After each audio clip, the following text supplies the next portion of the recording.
আসসালামু আলাইকুম। প্রিয় দর্শক, অন্য মঞ্চের আলাপ চাইতায় আপনাদের সকলকে আমন্ত্রণ জানাচ্ছি। এখনকার প্রতিবেদন শুরু করছি একটি ভিডিও বার্তার শুরুর অংশটি দিয়ে।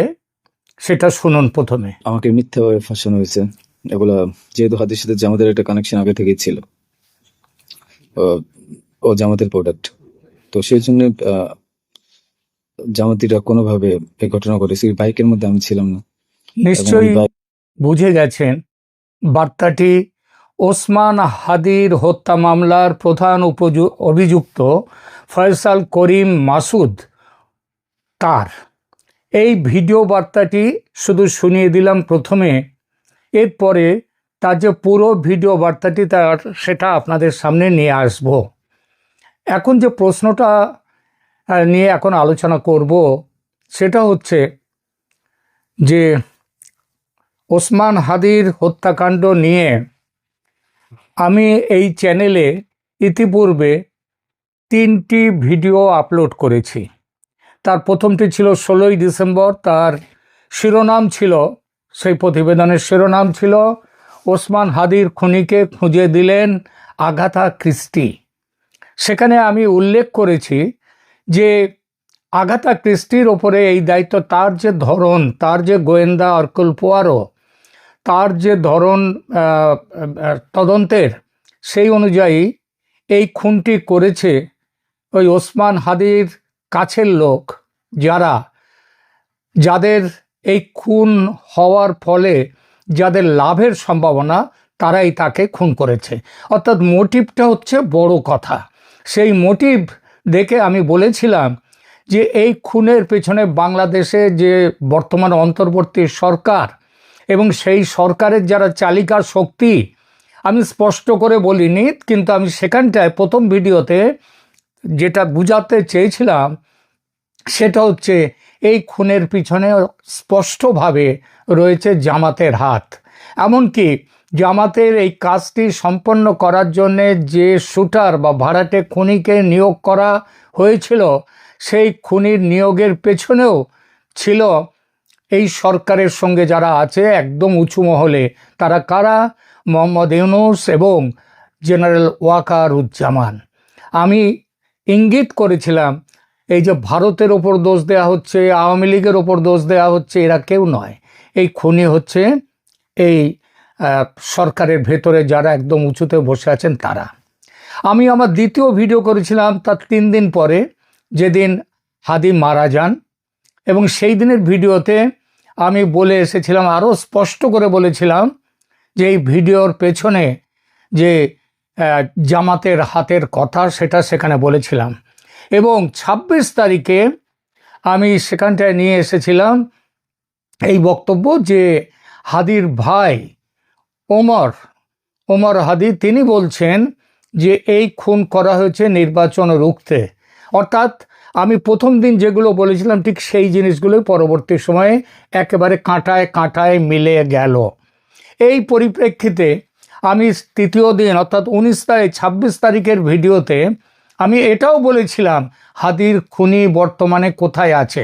আমি বলিনি যে ওই ফয়সাল করিম মাসুদ তিনি হাদিকে খুন করেছেন, এটা বলিনি। আমি বলেছিলাম যিনি খুন করেছেন তিনি এখন রয়েছেন পাকিস্তান দূতাবাসে। এই পাকিস্তান দূতাবাসে তিনি রয়েছেন, এবং এই আমার থাকাটা, আমি সম্ভবত আমি সবার আগে পাকিস্তান দূতাবাসে রয়েছে হাদির খুনি, সেটা আমি প্রথম বলি। তো আমি ছাড়াও এই কথাটি বলেছেন আমাদের আর একজন বাংলাদেশের বিখ্যাত সাংবাদিক শোয়েব চৌধুরী। শোয়েব চৌধুরী কি বলেছেন তার ভিডিওতে, সেটা একটু শুনুন আপনারা। Akanksha, we are hearing the voice of Islamabad via Dhaka. And that is what it's saying, that Hadi's killers are in Meghalaya, whatever, Ramu Hills. But in reality, I can say on record that both the killers of Hadi are currently, just now, they are inside the Pakistan High Commission's first floor, which is called Dhaka cell. They are very much inside road number 71, Gulshan, Dhaka. They are inside the Pakistan High Commission, and they were used and hired by Pakistan High Commission to assassinate Hadi for a political mileage that Pakistan is already getting, and to somehow destabilize the country's situation, and to how to say, never hold any election in this country. So I'm repeating, the killers of Hadi are not in Meghalaya. The killers of Hadi are inside Pakistan High Commission in Dhaka, road number 71, Gulshan. At first floor, there is a cell called Dhaka cell, and both of them are there. And if Pakistan has the courage, let them deny my claim. I will come up with some strong evidence. All right. Investigative জার্নালিজমে বাংলাদেশে যা জুড়ি মেলা ভার, সেই শোয়েব চৌধুরী স্পষ্টভাবে বললেন যে ওসমান হাদির খুনি রয়েছে ঢাকার পাকিস্তান দূতাবাসে। আর আমি আমার গোপন অসমর্থিত কিন্তু ভীষণভাবে নির্ভরযোগ্য সূত্রের ইনপুট থেকে আমি 26শে ডিসেম্বরেই আমি বলেছিলাম যে তিনি আছেন, যে খুনি যে খুন করেছে ওসমান হাদিকে, সে পাকিস্তানের হাই কমিশনে রয়েছে। মিলে গেল আমার কথাটা। আবার দেখুন, এই খুনের পরে এখন একটি ভিডিও বার্তা বেরিয়ে এসেছে। এই দাউদ খান বা ফয়সাল করিম মাসুদ, তার যে ভিডিও বার্তাটি, সেটি এখন চারদিকে খুবই সাড়া ফেলেছে চারদিকে। কি সেই ভিডিও বার্তা? এই ভিডিও বার্তার প্রথম একটুখানি অংশ দিয়ে আমি এখানে শুরু করেছিলাম আজকের এই প্রতিবেদন শুরু করেছিলাম। এইবার আমি ফয়সালের ভিডিও বার্তায় যে বিষয়গুলো প্রধানত উঠে এসেছে তার মূল অংশগুলো ছোট্ট করে বলছি। ভিডিওতে প্রথমত ফয়সাল নিজেকে নির্দোষ দাবি করে বেশ কিছু চাঞ্চল্যকর অভিযোগ করেছেন। তিনি ওসমান হাদিকে হত্যা করেননি এটা বলেছেন, এবং বলেছেন যে হাদি তার বন্ধু ছিলেন এবং ঘটনার সময় তিনি কাছাকাছি থাকলেও তিনি কোনো গুলি চালাননি। ষড়যন্ত্রের অভিযোগ সেটা তিনি করেছেন। তিনি বলেছেন কি, যে তাকে বলির পাঁঠা বানানো হচ্ছে। একটি নির্দিষ্ট মহল, সেই মহলের নাম তিনি প্রথমে উল্লেখ করেননি, কিন্তু বুঝিয়ে দিয়েছেন যে তিনি বলেছেন যে জামাতের সঙ্গে তার ঘনিষ্ঠতা ছিল, তিনি জামাতের সাথে যুক্ত ছিলেন ওসমান হাদি। এবং তিনি অভিযোগ করেন, এই ফয়সাল, যে একটি গভীর ষড়যন্ত্রের মাধ্যমে তাকে এই ঘটনায় ফাঁসানো হয়েছে যাতে মূল অপরাধীদের আড়াল করা যায়। তাহলে একটা প্রশ্ন আসে, কেন তিনি দেশ ছেড়ে পালিয়েছেন? তিনি যদি না হন, খুনি না হন, অভিযুক্ত না হন, আসামি না হন, তাহলে কেন তিনি দেশ ছেড়ে পালিয়েছেন তার ব্যাখ্যাও তিনি দিয়েছেন। তিনি বলেছেন যে বাংলাদেশে তার জীবন হুমকির মুখে ছিল, তাকে পিটিয়ে মব লিঞ্চিং করার পরিকল্পনা করা হয়েছিল বলেই তিনি দেশ ছাড়তে বাধ্য হয়েছেন। আর তিনি কোথায় আছেন? তিনি যেটা স্পষ্ট করে বুঝিয়েছেন যে তিনি দুবাইয়ে আছেন, এবং সেখান থেকেই এই বার্তা দিচ্ছেন। দুবাইয়েও একটি গোপন স্থানে তিনি আছেন। এটা তিনি ভিডিওতে আর কি বলেছেন? তিনি বলেছেন যে একটি সুষ্ঠু ও নিরপেক্ষ আন্তর্জাতিক তদন্তের দাবি তিনি জানিয়েছেন। এইখানে একটা কথা বলা যায় যে আজকে তো 18 ডিসেম্বরের মধ্যবর্তী রাত্রে হাদির মৃত্যু হয়। তারপরে 12-13 দিন হয়ে গেল, এবং তাকে যেদিন আক্রমণ করা হয় সেই দিনের কথা ধরলে 20 দিন হয়ে গেল প্রায়। তাহলে আজ অবধি কেন তদন্তের জন্য একটা বিশেষ কমিটি বা স্পেশাল ইনভেস্টিগেশন টিম কেন নিয়ে এলো না অন্তর্বর্তী সরকার? এই প্রশ্ন খুব স্বাভাবিকভাবেই ওঠে। আর পুলিশের ভাষ্য, ডিএমপি ঢাকা মহানগর পুলিশ, তারা তো প্রথমে সরকারের দাবিকেই অস্বীকার করেছিল, বলেছিল যে এ পালিয়ে চলে গেছে ভারতে, এমন কোনো তথ্য তাদের কাছে নেই। এখন তারা আবার ঘুরে গিয়ে বলছে হ্যাঁ, তারা ওই মেঘালয়ের সংলগ্ন বর্ডার দিয়ে তারা মেঘালয়তে তারা চলে গেছে। তাহলে এখন যে প্রশ্ন হচ্ছে যে এই এই যে জায়গাটা, এই যে একের পর এক পুলিশ তার অবস্থান পাল্টাচ্ছে, অথচ বিশেষ তদন্তের কোনো ব্যবস্থা করছে না। আন্তর্জাতিক তদন্তের ব্যবস্থা করা উচিত ছিল। এই যে ইনকিলাব মঞ্চ যারা হচ্ছে হাদির যে সংগঠন, সেই সংগঠন শাহবাগে অবস্থান শুরু করে দিয়েছে এর তদন্তের দাবিতে। তারা একটা ডেডলাইন ঠিক করে দিয়েছে। তা সত্ত্বেও কেন সরকার এই ব্যাপারে বিশেষভাবে কোনো উদ্যোগ নেয়নি তদন্তের? কেন কোনো আন্তর্জাতিক তদন্ত করার ব্যবস্থা করা হচ্ছে না? তাহলেই তো দুধ কা দুধ পানি কা পানি হয়ে যেত। সুতরাং এটা এই সরকার করবে না, কারণ খুনের চক্রান্তটা হচ্ছে এই সরকারেরই নিজেদেরই পরিকল্পনার অংশ। সেই পরিকল্পনার মধ্যে দেশকে নির্বাচন বন্ধ করা, এমনকি দেশকে ইসলামী বিপ্লবের পথে নিয়ে যাওয়া অনেক গভীর। আমি সেই বিষয়টাও আমার পূর্ববর্তী বিভিন্ন ভিডিওতে বলেছি। এবার সব শেষে আমি শোনাবো ওসমান হাদির খুনি বলে যাকে অভিযুক্ত করা হচ্ছে ফয়সাল যে ভিডিও বার্তাটি পাঠিয়েছে, সেই ভিডিও বার্তাটি আপনাদেরকে শোনাবো। আপনারা নিজেরাই শুনুন সকলে। আমাকে মিথ্যাভাবে ফাঁসানো হয়েছে। এগুলা যেহেতু হাদির সাথে জামাতের একটা কানেকশন আগে থেকে ছিল, ও জামাতের প্রোডাক্ট, তো সেই জন্য জামাতিরা কোনোভাবে এই ঘটনা ঘটেছে। ওই বাইকের মধ্যে আমি ছিলাম না, এবং ওই বাইকের চালকও আমার কোনো ছোট ভাই ছিল না। আমাদের দুজনকে মিথ্যাভাবে ফাঁসিয়েছে। এখন কি বলবো, এই জন্য আমার পরিবার ভুক্তভোগী। আমি আমার পরিবারকে আপনারা মিথ্যাভাবে এত জঘন্যভাবে যে অত্যাচারগুলো করছেন, এটা আসলে কাম্য না। What he's আমি saying এটার is that প্রতিবাদ জানাই, তীব্র প্রতিবাদ জানাই। I protest, এটার একদিন সুষ্ঠু বিচার হবে। I demand justice. এই ঘটনার সাথে আমার পরিবার, আমি কোনোভাবেই জড়িত না। Me or my family are not আর আপনারা connected যে to this incident. ব্যাংকের টাকার কথা বলছেন, এগুলো আমার কামানো টাকা, আমার সরকারি বিলের টাকা। আমি এবছরও 9 লাখ টাকা ট্যাক্স পে দিয়েছি। The money you are Tax pay talking about, করছি। I have earned it legitimately. I have paid tax to the Bangladesh government. Tax দিই, এগুলো প্রত্যেকটা হিসাব আছে। Everything is accounted for.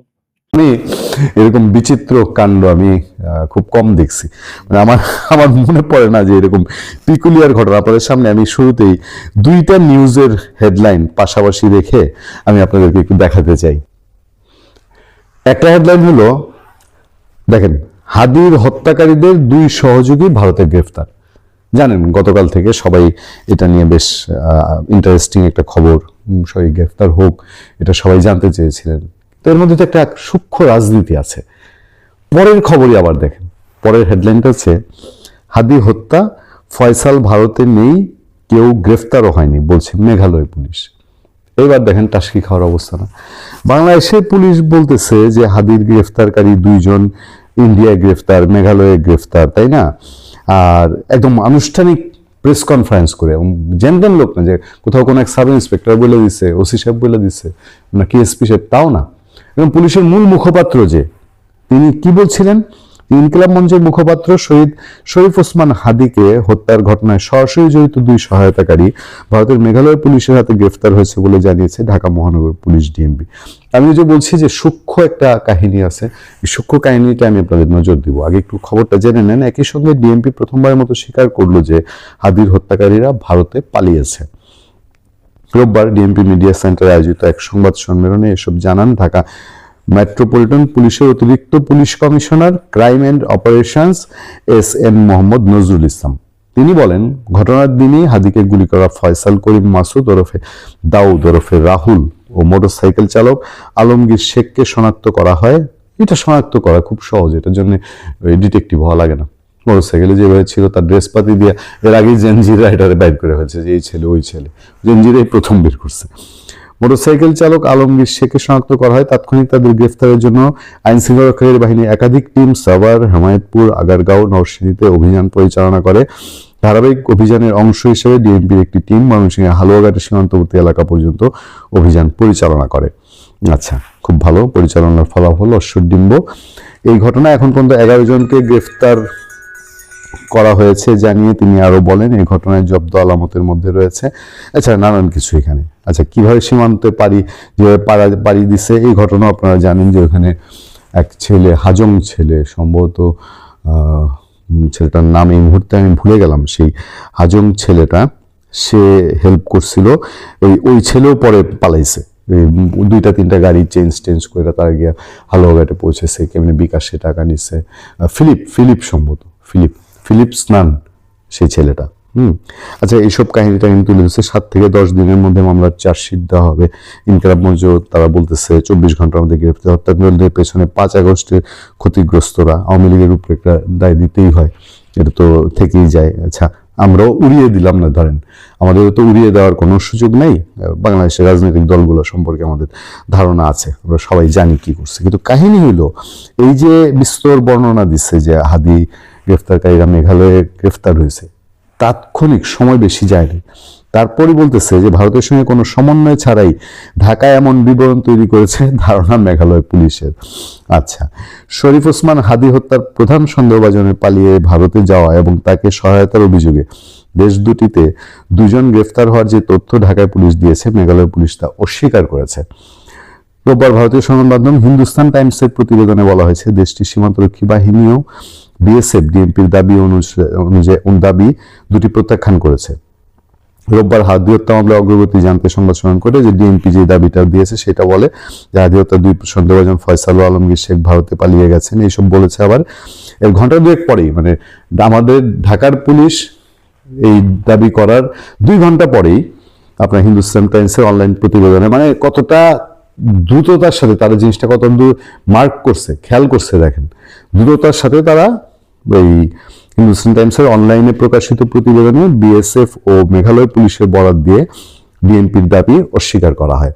আচ্ছা, হিন্দুস্তান টাইমসের প্রতিবেদনে বলা হয়, হাদি হত্যার প্রধান 2 সন্দেহভাজন হালুয়াঘাট সীমান্ত দিয়ে মেঘালয় পালিয়ে গেছেন এবং এখন সেই রাজ্যে অবস্থান করছেন। বাংলাদেশ পুলিশের এমন বক্তব্য প্রত্যাখ্যান করেছে মেঘালয় পুলিশের একজন শীর্ষ কর্মকর্তা। মেঘালয় পুলিশ সদর দপ্তরের কর্মকর্তা বরাত দিয়ে প্রতিবেদনে বলা হয়, বাংলাদেশ পুলিশের পক্ষ থেকে আনুষ্ঠানিক বা অনানুষ্ঠানিক কোনো যোগাযোগ করা হয়নি। প্রতিবেদনে উল্লেখিত অভিযুক্তদের কাউকেই গারো পাহাড়ে খুঁজে পাওয়া যায়নি এবং কোনো গ্রেফতার করা হয়নি। তাহলে বাংলাদেশের পুলিশ এই জিনিসটা পাইল কোত্থেকে? মানে তাদের যদি কোনো সমন্বয় না থাকে মেঘালয় পুলিশের সাথে, তাহলে মেঘালয় পুলিশের সাথে গ্রেফতার হয়েছে এইটা কেন বলবে?